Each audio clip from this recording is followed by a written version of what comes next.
अद्वितीय गुरुकुल में अपने वर्षों के दौरान अर्जुन जिस एकमात्र व्यक्ति को वास्तव में जानता था वह था कोषाध्यक्ष मेहता।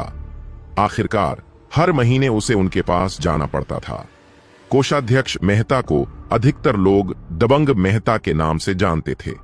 भले ही वह कोषाध्यक्ष थे, लेकिन फिर भी उन्हें अन्य शिष्यों से योगदान अंक वसूलने में आनंद आता था।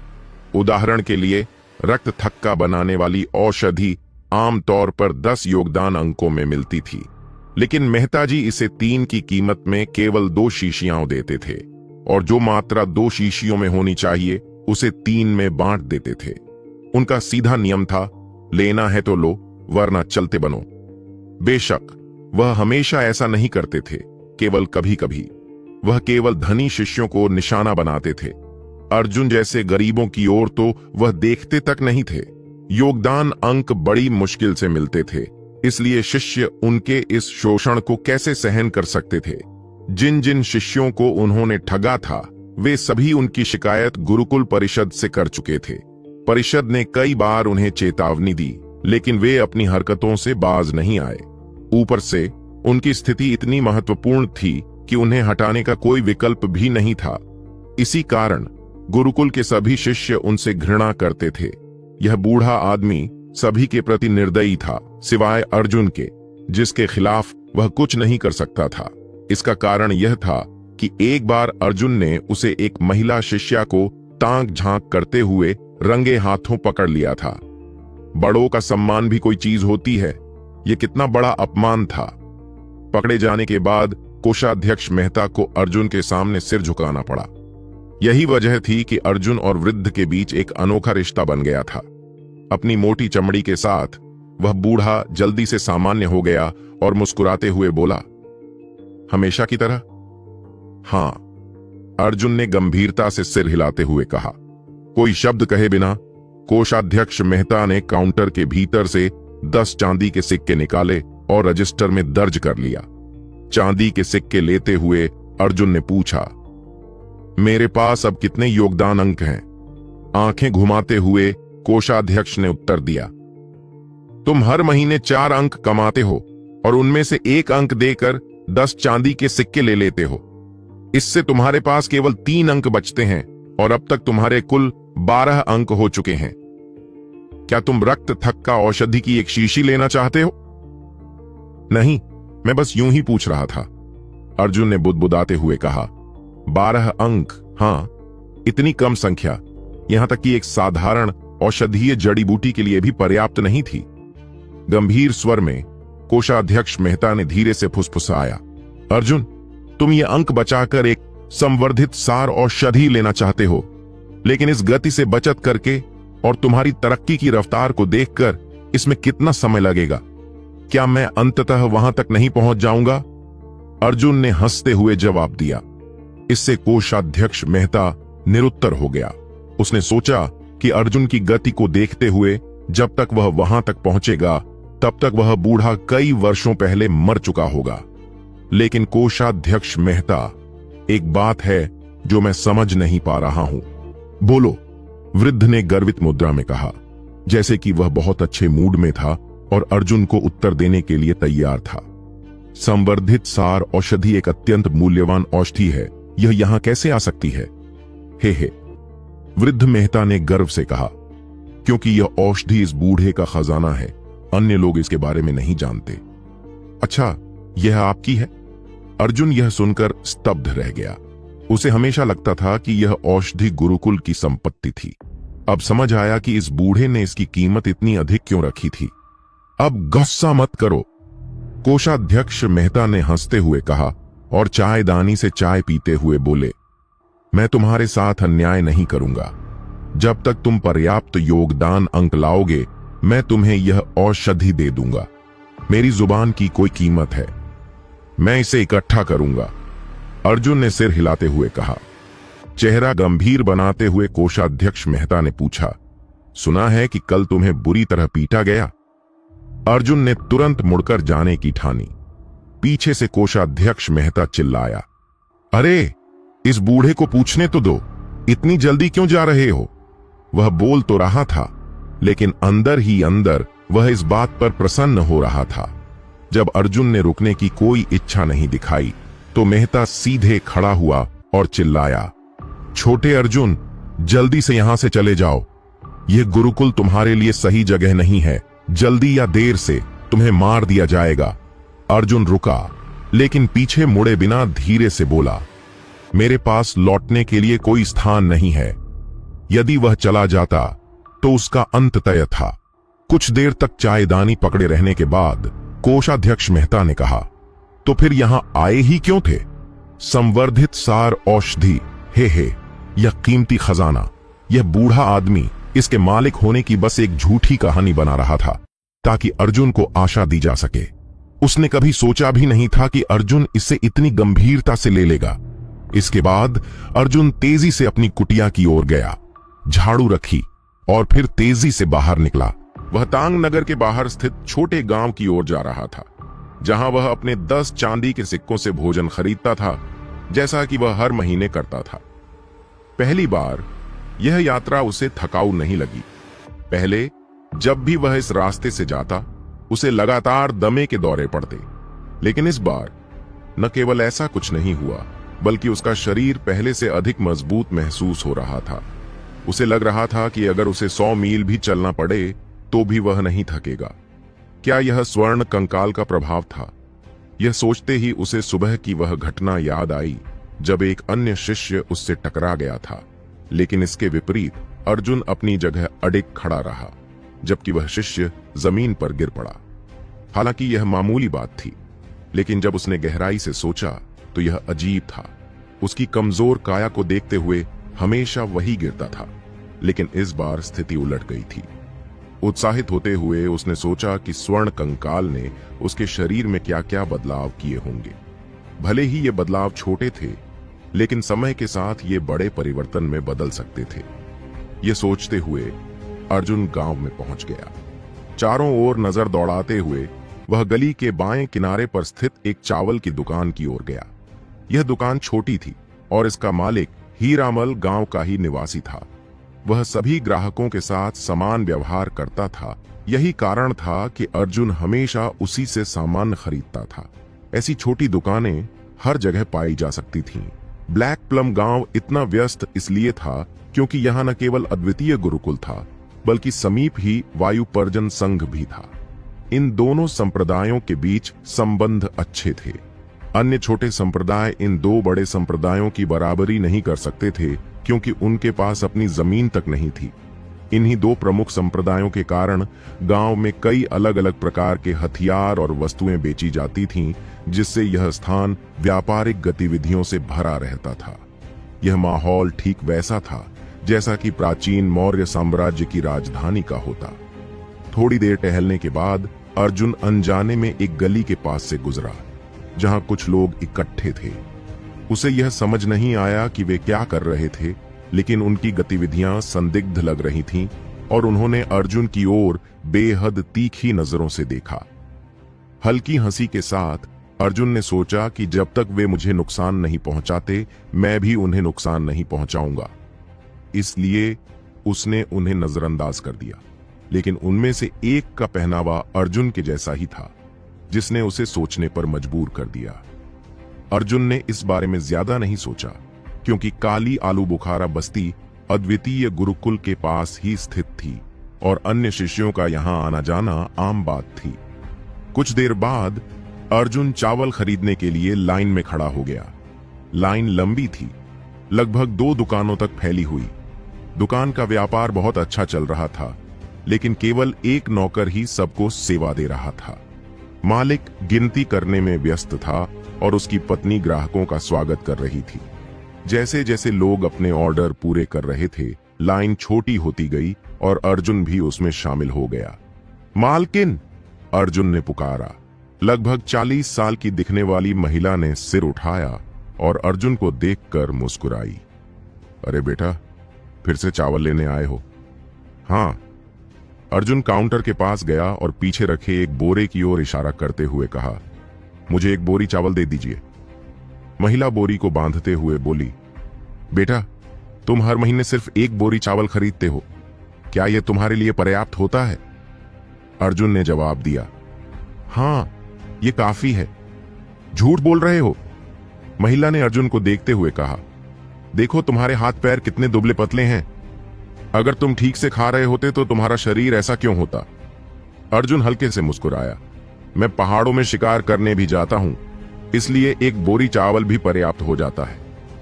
मालिक गिनती में व्यस्त था, लेकिन उसने अपनी पत्नी से धीरे से कहा, पीछे से पुराने चावल निकालकर इसे दे दो। हम मालिक की बात मानेंगे। मालकिन ने हंसते हुए कहा, यह सही नहीं है, आप भी यहां जीविका चला रहे हैं। अर्जुन ने ऊंची आवाज में कहा। महिला ने तुरंत भौहें चढ़ाईं। पुराने चावल का क्या फायदा? वहां रखने से सिर्फ कीड़े ही लगेंगे। वैसे भी लोग इसे नहीं खरीदते, लेकिन मालिक कहते हैं कि इस चावल में अभी भी कुछ पोषण बचा है। तुम रुको, मैं तुम्हारे लिए कुछ ले आती हूं। यह कहकर वह अंदर चली गई। अर्जुन का दिल भावनाओं से भर गया। हर बार जब वह यहां आता था, मालिक और उसकी पत्नी उसे अधिक चावल देने के लिए बहाने बनाते थे।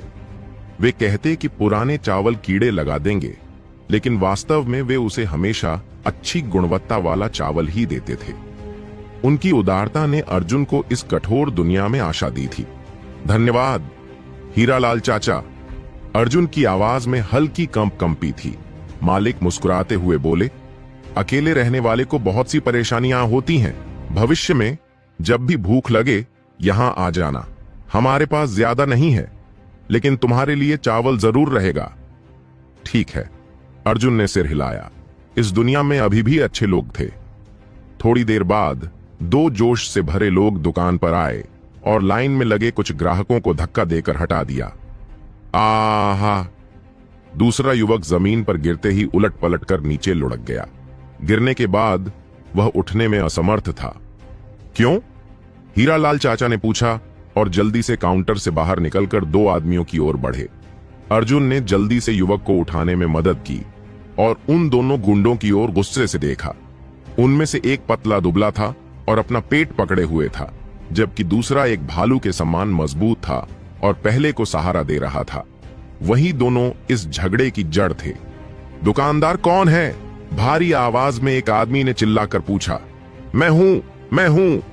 हीरालाल चाचा ने जल्दी से उत्तर दिया। वह एक साधारण व्यापारी थे, लेकिन इन दोनों गुंडों के चेहरे बेहद क्रूर लग रहे थे। उनकी कमर पर बंधी तलवारें और तीखी निगाहें बता रही थीं कि वे किसी से डरने वाले नहीं थे। अच्छा, तो तुम ही वह काले दिल वाले दुकानदार हो। तुमने मेरे भाई को जहरीला चावल बेचने की हिम्मत कैसे की? देखो इसे, यह पहले कितना बलवान था, लेकिन तुम्हारे चावल खाने के बाद ऐसा बीमार पड़ गया कि ठीक से खड़ा भी नहीं हो पा रहा। हीरालाल चाचा घबरा गए और बोले, अरे ये कैसे हो सकता है? वाह वाह, तो तुम ही वो निर्दयी दुकानदार हो। तुम्हारी हिम्मत कैसे हुई मेरे भाई को जहरीला चावल बेचने की? इसे देखो, पहले कितना बलशाली था, लेकिन तुम्हारे चावल खाने के बाद ये ऐसा कमजोर पड़ गया कि ठीक से खड़ा भी नहीं हो पा रहा। तुम सिर्फ पैसे के पीछे भागते हो और जान लेने तक से भी परहेज नहीं करते।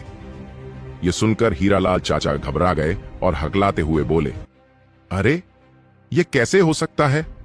ये कैसे संभव है? उस आदमी ने कहा, मुझे क्या पता। आज सुबह मेरे भाई ने यहां से चावल खरीदा और खिचड़ी बनाई, फिर उसे खाते ही यह हाल हो गया।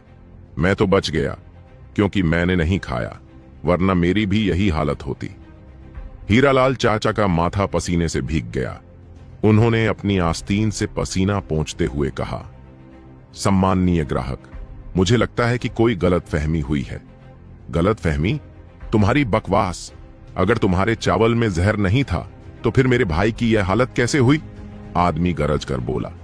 अर्जुन बैठा रहा और स्थिति का विश्लेषण करने लगा, जबकि सबकी निगाहें इस हंगामे पर टिकी थीं।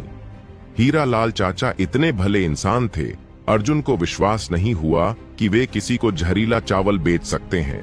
अगर ऐसा होता तो वे अब तक अपना व्यापार ही बंद कर चुके होते। अगर यह अफवाह फैल गई तो उनका कारोबार खत्म हो जाएगा। कौन उनकी दुकान से चावल खरीदेगा? इन दो आदमियों के बहाने बेहद बचकाने थे। उन्हें यह मानने की जरूरत भी नहीं थी कि शायद किसी और कारण से यह बीमारी हुई हो। इसलिए ये दोनों निश्चित रूप से कोई षड्यंत्र कर रहे थे, लेकिन यह तरीका बहुत ही घटिया था, क्योंकि यह सीधे संकेत दे रहा था कि हीरालाल चाचा को पैसे के लिए किसी की जान तक लेने में संकोच नहीं होगा। हालांकि अर्जुन शारीरिक रूप से कमजोर था, फिर भी वह एक साधक था। वर्षों के अनुभव ने उसे लोगों को पहचानने की क्षमता दी थी। हीरालाल चाचा का स्वभाव वह अच्छी तरह जानता था, और जब उसने यह नजारा देखा तो उसका चेहरा कठोर हो गया। वह खड़ा हो गया और बोला, ये दोनों क्या? उनमें से एक आदमी ने घूरते हुए कहा। उसका क्रोध साफ झलक रहा था। अर्जुन कुछ कह पाता इससे पहले ही हीरालाल चाचा उसके सामने आ गए और धीरे से सिर हिलाया, यह संकेत देते हुए कि वह कुछ न कहे। हीरामल चाचा। अर्जुन हतप्रभ था। दिवालिया होने पर भी संकट से बचो, हीरालाल चाचा ने फुसफुसाते हुए कहा। अर्जुन ने भारी मन से एक गहरी सांस ली। हीरालाल चाचा को यह अच्छी तरह समझ आ गया था कि ये दोनों आदमी क्या करने आए हैं, लेकिन एक व्यापारी को अपनी प्रतिष्ठा बचानी होती है। पहले ही यह हंगामा काफी ध्यान खींच चुका था। अगर यह और आगे बढ़ा तो उनकी दुकान की साख मिट्टी में मिल जाएगी। भले ही सभी जानते हों कि ये झूठ बोल रहे हैं, फिर भी उन्हें समझौता करना पड़ेगा और जल्द से जल्द इस मसले को निपटाना पड़ेगा। हीरालाल चाचा ने गंभीर स्वर में कहा, आपके भाई की बीमारी का मेरी दुकान से कोई लेना देना नहीं है। यह सुनते ही दोनों में से एक आदमी चिल्लाया, भले ही इसका कोई संबंध न हो, लेकिन मैं यहां तक आ गया हूं। अगर मैं सच्चाई सामने नहीं लाया तो मेरे भाई की यह तकलीफ व्यर्थ हो जाएगी। इसे तुरंत वैद्य के पास ले जाना चाहिए। लेकिन हां, अगर तुम इलाज का खर्च उठाने को तैयार हो तो हम यह मामला यहीं खत्म कर सकते हैं। यह सुनकर साफ हो गया कि वे हीरालाल चाचा को दिवालिया करना चाहते थे।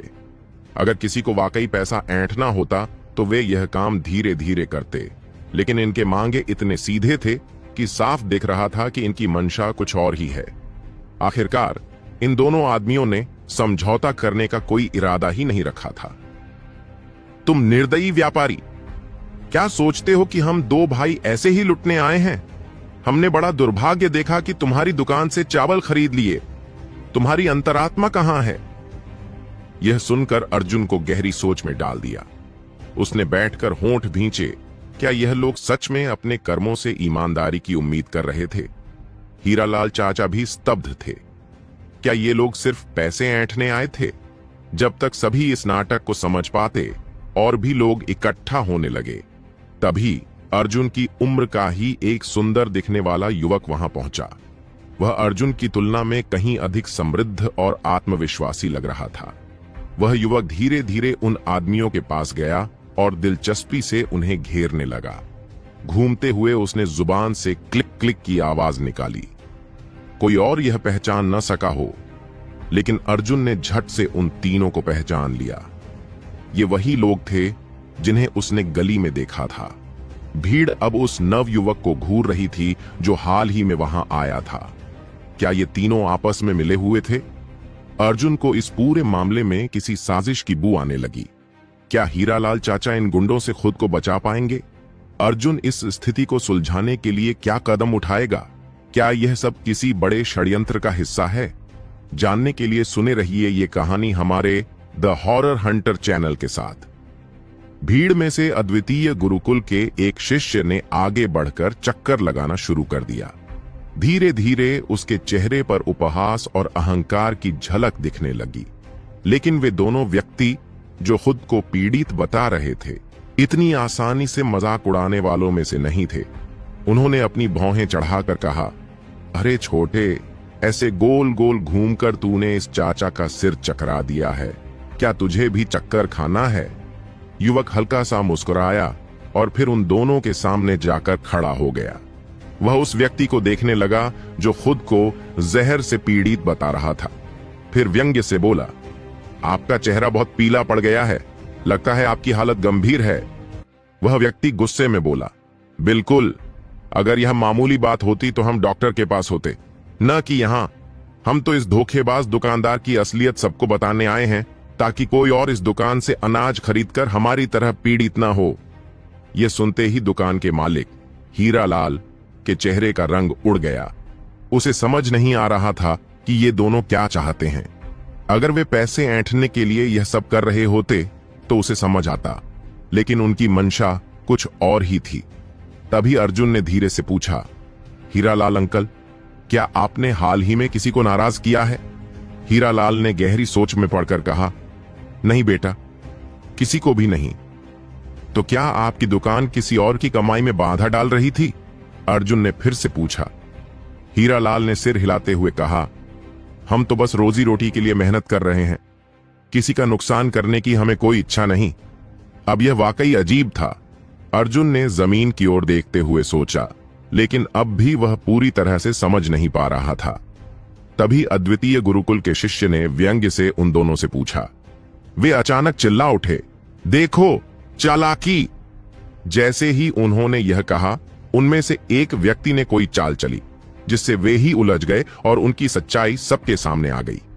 भीड़ को यह देखकर बड़ा आश्चर्य हुआ। चेहरा अब बिल्कुल भी पीला नहीं रहा था, बल्कि उनके चेहरे पर लाली आ गई थी। भीड़ ने यह देखा तो सबको समझ आ गया कि वे झूठ बोल रहे थे। लोगों ने शोर मचाना शुरू कर दिया। किसी को भी समझ नहीं आ रहा था कि आखिर इन दोनों की असली मंशा क्या थी, लेकिन जो कुछ हुआ उससे हीरालाल की दुकान बदनाम हो सकती थी। शुक्र था कि यह युवक समय पर सच्चाई सामने ले आया। लोगों ने उस युवक की तारीफ करनी शुरू कर दी। वह स्वभाव से ही आकर्षक था और इस घटना के बाद उसकी प्रतिष्ठा और भी बढ़ गई। अर्जुन ने अंदर ही अंदर पुष्टि कर ली थी कि यह सब एक नाटक था। यह सब किसी